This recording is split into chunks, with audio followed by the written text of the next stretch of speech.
કેમ છો બધા? રબારી સ્વાગત છે તમારું મારા નવા વ્લોગમાં. અને જો આજે મસ્ત મજાના આપણે ઉઠી ગયા છે અને આજે એવું શુભ કામ છે આપણે કરવાનું કે સ્લેબ ભરવાનું કામ ચાલુ કરવાનું છે. તો આપણે થોડી ઘણી એટલે કે ઘણી પણ રસોઈ થઈ ગઈ છે. શાક ચટણી બધું થઈ ગયું છે. પછી થેપલા તો આપણે સાંજે કરી જ લીધા હતા.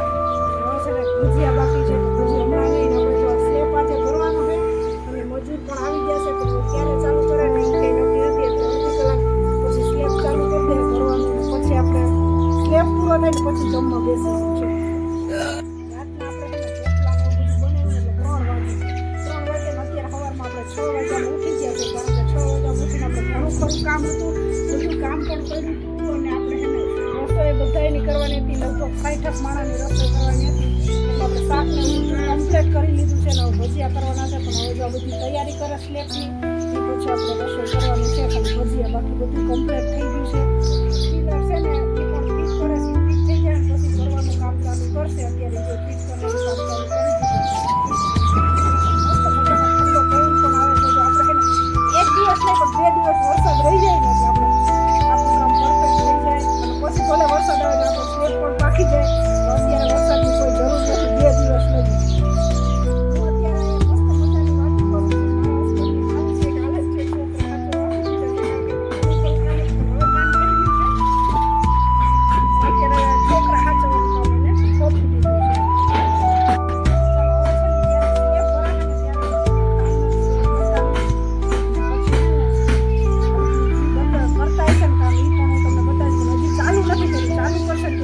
ફાઇનલ બતાવીશ. Bye bye.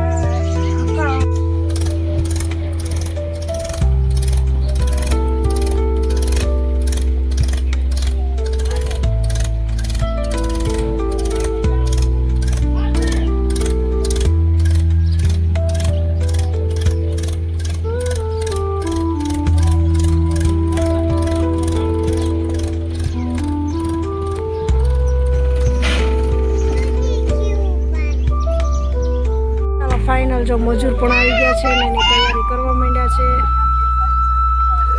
જોઈ શકો છો બધું સામાન પણ આવી ગયો છે.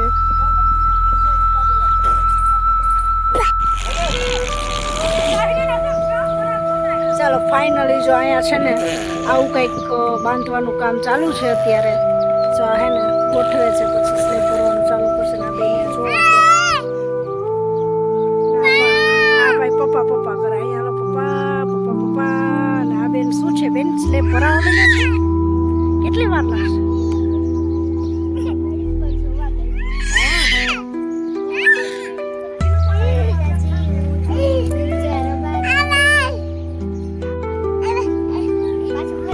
કામ પણ હજી ચાલુ નથી થયું ને બધું છે ને બધું અત્યારે તૈયારી કરે છે. ને આ બે કંઈક છે ને અહીંયા ડિસિઝન લે છે. શું નક્કી કરતા હોય ખબર નથી. પૈસા ઘણો છો? ક્યાં ડટો બતાવો છો? ઈ તો ફોન છે.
સીટ હારી હો રયાની સીટ તૂટે હે એવું લાગે રયો બોલો સીટ ની ચેન પપ્પાના મામા